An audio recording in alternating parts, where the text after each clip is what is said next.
he gonna call himself God. Come on.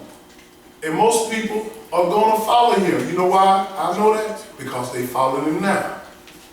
They wandering after him. Jeff, I ain't following no man that's saying, yes you are. You gonna drag that Christmas tree up in your house on December 25th. Ain't got nothing to do with Jesus. You gonna grab them, that Easter eggs, Easter bunny, Easter dressing, Easter speech, all that stuff, ain't got nothing to do with Jesus. You following the man of sin, and the son of perdition. Go ahead. Who opposes and exalts himself above all that is called God. Yes, sir. That is worship, so that he as God sitteth in the temple of God, showing himself that he is God. Who is that? People don't know who that is. He comes from the religious organization called the Catholics. The papacy. These people right here, the son of son of sin, son of perdition. These are some of the leaders right here. And we're going to find out. This is his attire, what he does and what he wears. Most people don't even see this man as being dangerous. This is the most dangerous religious figure on earth, period. Because some people don't even know that he's about sin. They go there and get him to pray over them, put their little black cross in their neck, on their head, or someone put it on their neck or whatever. They sitting there praying. Because he told them to pray. Praying on a Sunday. And the world wondered that.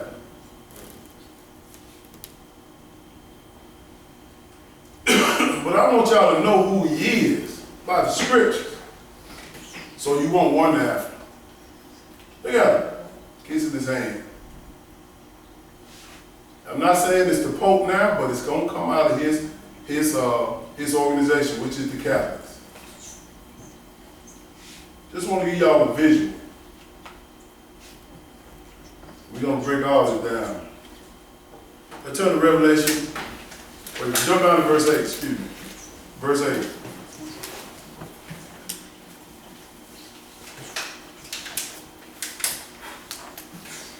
We talking about the great tribulation, but God said there's going to be a time when you fall away. And believe me, we got one more. Verse 4, excuse me. It said there's going to come a time when they're going to fall away and the man of sin shall be revealed. The ones that have the knowledge of the book, we know who he is. Not exactly who he is, because we don't know if it's this Pope now, but we know it's going to be a Roman Catholic Pope.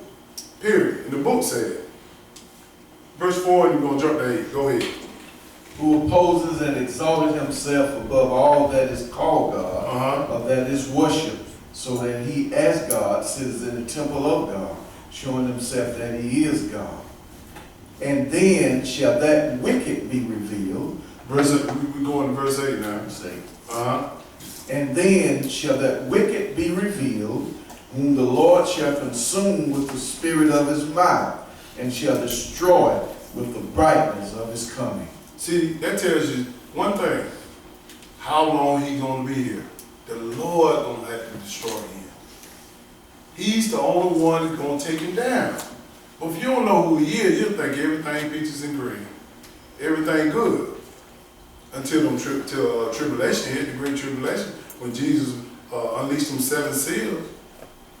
Let's turn to Revelation chapter 11, verse 1.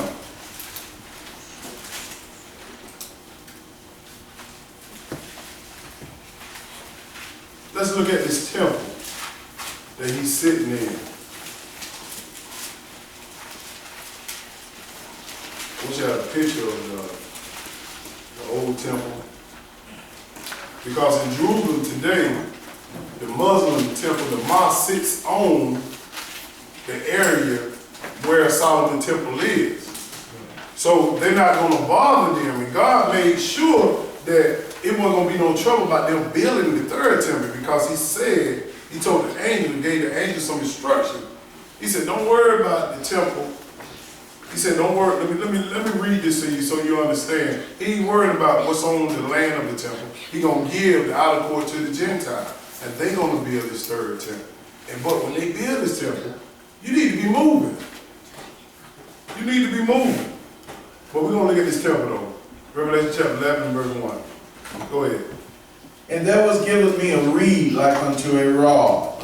And the angel stood, saying, Rise and measure the temple of God, and the altar, and them that worship therein. He said, measure the temple of God. Measure it. Because when Jesus come back, He's going to destroy everything over there in Jerusalem. And He's going to set up His government right there in Jerusalem. But before He comes, something must happen with this great tribulation.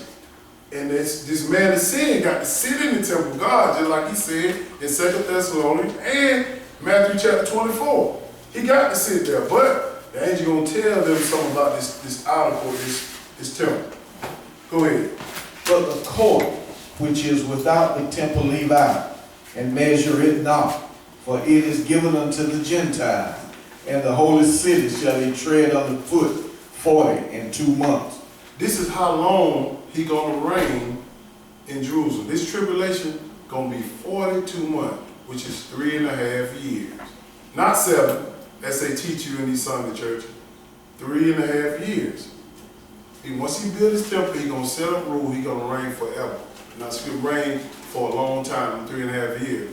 And it's going to be hell to pay for people who are not in the place of safety, which is the wilderness. You got to be there, or you're going to be running for your life. But this is what I want to make sure you understand, that this man is saying, go sit in the temple. Let's understand what he's talking about, these 3.5 years, or these 42 months. Let's go to Revelation chapter 5 and verse 1.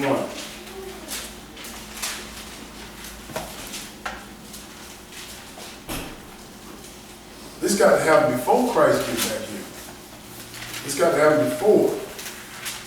But if you don't have no knowledge of this, how you going to prepare yourself? That's right.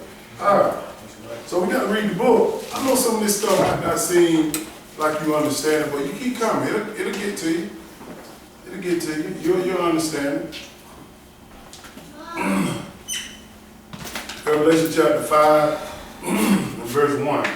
Let's understand what happened inside these 3.5 years and 42 months. Go ahead. And I saw in the right hand of him that sat on the throne a book written within and on the back side, sealed with 7 seals. This is the Father sitting on the throne. He had a book which was sealed with 7 seals. This is the book right here, what we're reading. Amen. He has. Amen. That He got these 7 seals in for a reason. But He wanted to get this book to His people. He had to find Jesus to get it to him. Because He didn't find no man upon this earth that was holy enough to bring it. But He's going to tell you, go ahead. And I saw a strong angel proclaiming with a loud voice, Who is worthy to open the book and to loose the seals thereof? And no man in heaven nor in earth, neither under the earth, was able to open the book, neither to look thereon. So he didn't find no man to open this book. We have to have this book open to understand. That's why when all the prophets wrote these scriptures down, he gave it to the angel, and the angel gave it to all these prophets. This is John talking right here. He writing what the angel got from God. They're just the testimonies of Jesus Christ. He giving you the future. But nobody want to know the future right now. It's scary to them. They scared. But listen what he say here. Go ahead. And I wept much, because no man was found worthy to open and to read the book, neither to look thereon. It's John weeping because, man, I'm understanding what you want me to do, Lord. I'm writing it down, but he want no man to open it. But he got one man that will open it. Go ahead. And one of the elders said unto me, Weep not, behold, the Lion of the tribe of Judah, the root of David, has prevailed to open the book and to loose the 7 seals thereof. You see, this is God. Jesus is so important. We like to stress that because Israel, they don't believe, a lot of Israelites don't believe that Jesus. Like he is a little prophet. Even all over the world, they don't believe in Jesus. He said, the Lion of Judah, that's Christ. Those are his names. The root of David, because he came through the bloodline of David. That's right. Which is Judah, the one tribe. So he letting you know who this man is, which is Jesus. But I just want to give you a little foundation on that about this book. It's real important for us to open it, to read it, and most of all, to understand it. Because it's going to happen. A little weather shake you like that, you ain't going to be prepared for what's we're going to read about. Let's go to Revelation chapter 6 and verse 1.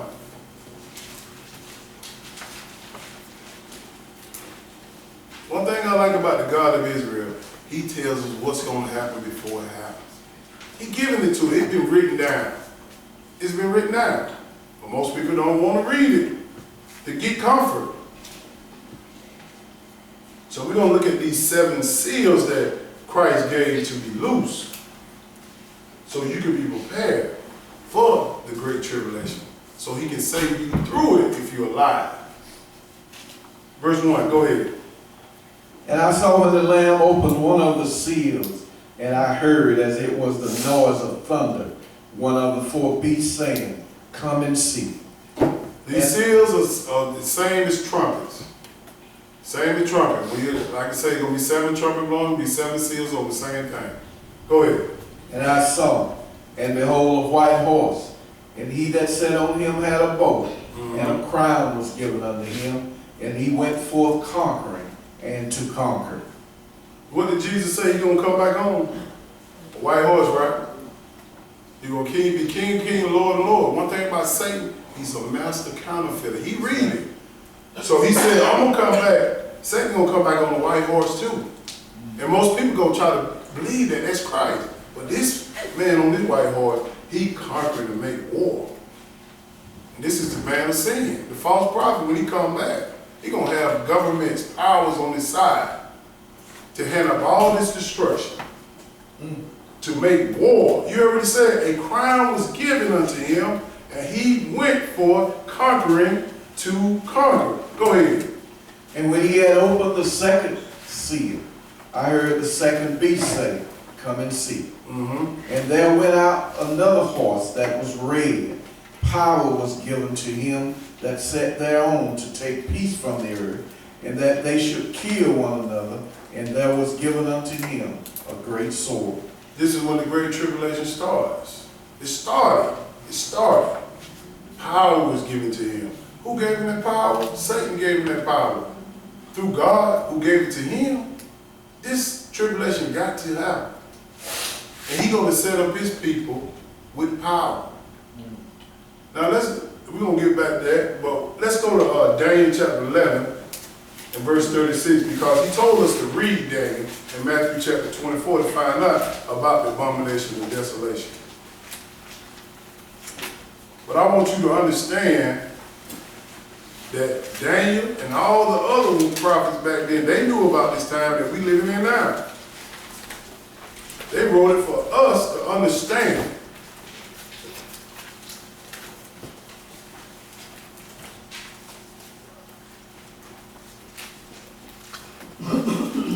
Daniel chapter 11, we're going to pick it up at verse 36. Let's go and look at this man that's on this white horse and his power, which he going to receive in the great tribulation.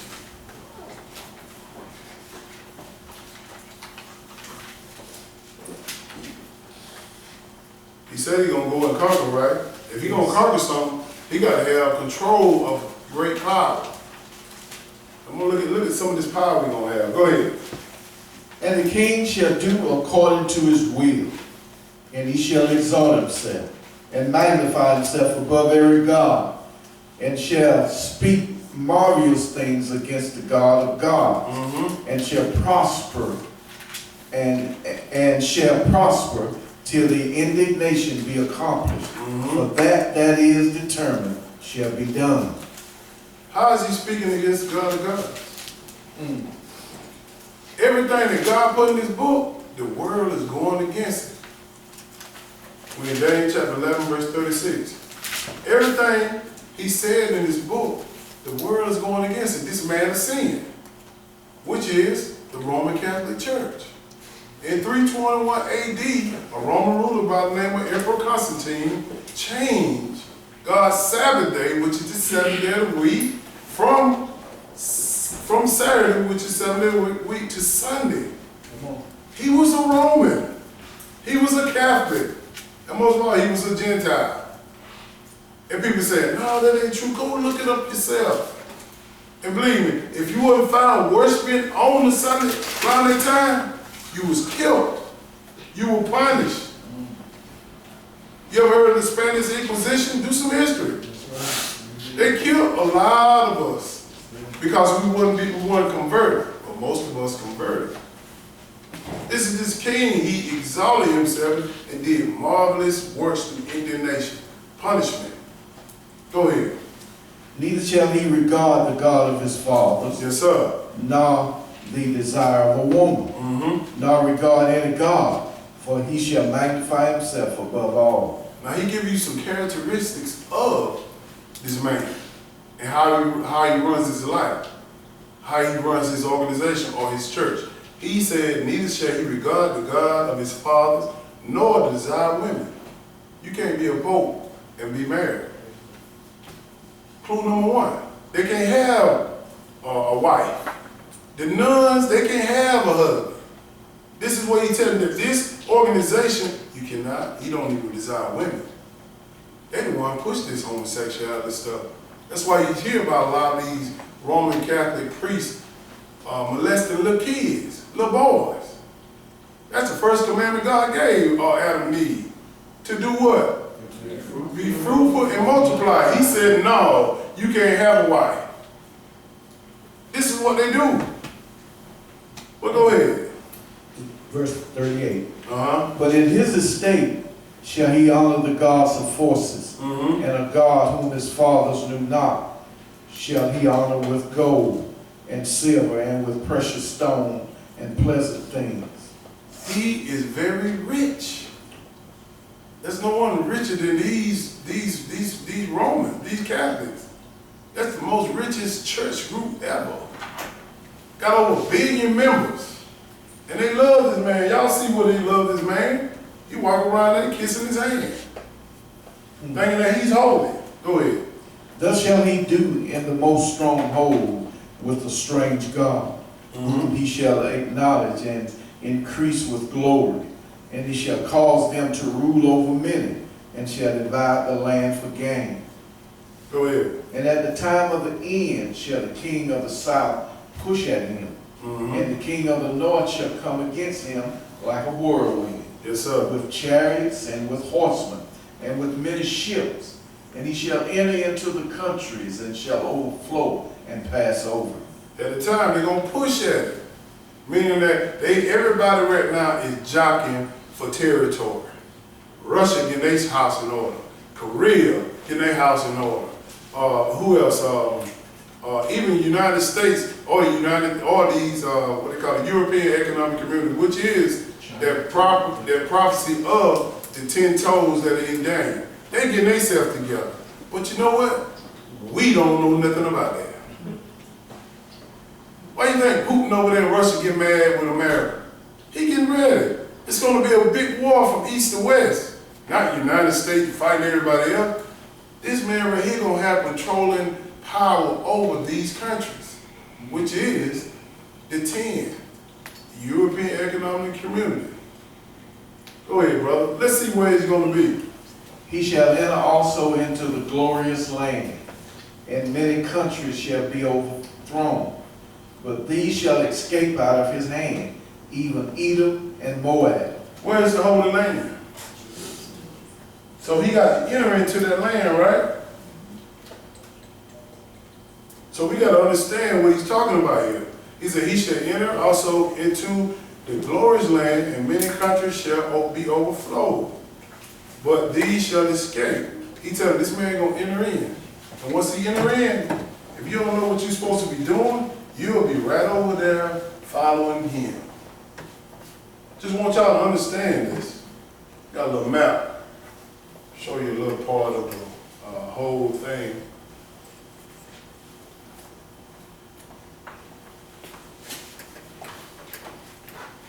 See, the Antichrist, he going to enter into the Holy Land right there.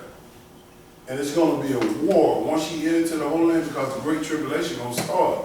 It's going to be from east to west. These are going to be the kings over here, which is going to be a 200 million man army.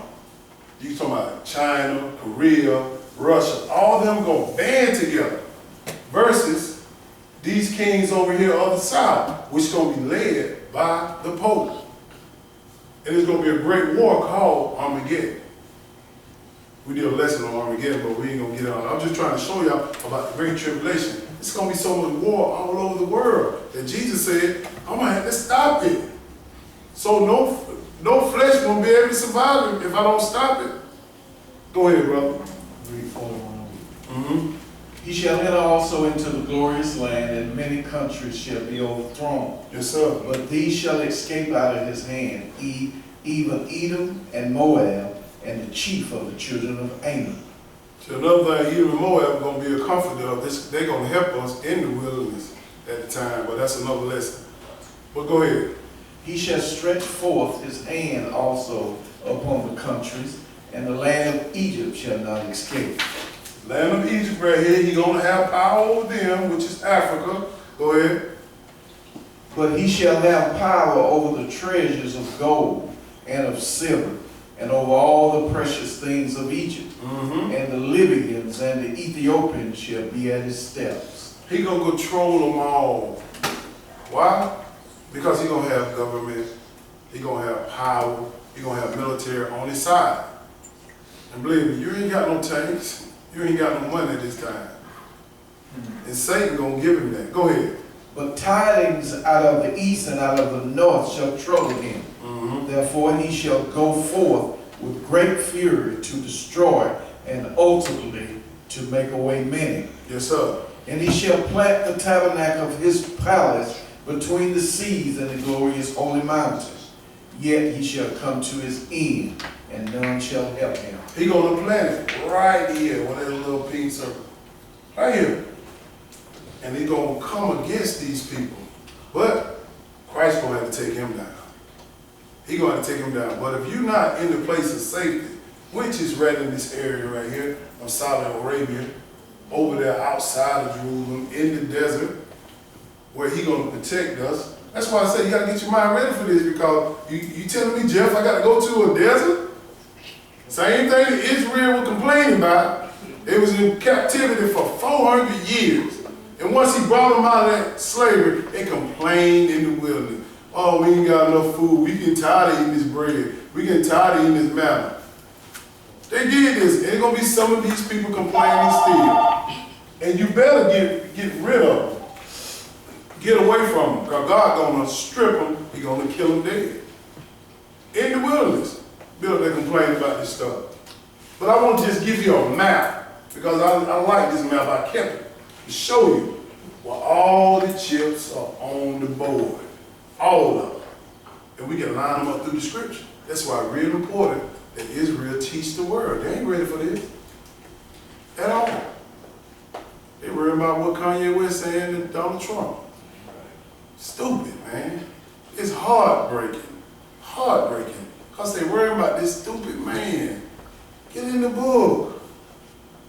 Let's go to Revelation chapter 17 and verse 1.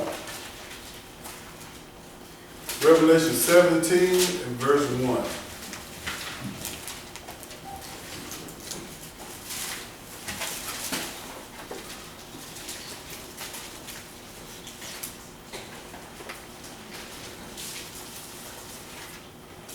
Just understand it. Like a picture's worth 1,000 words sometimes.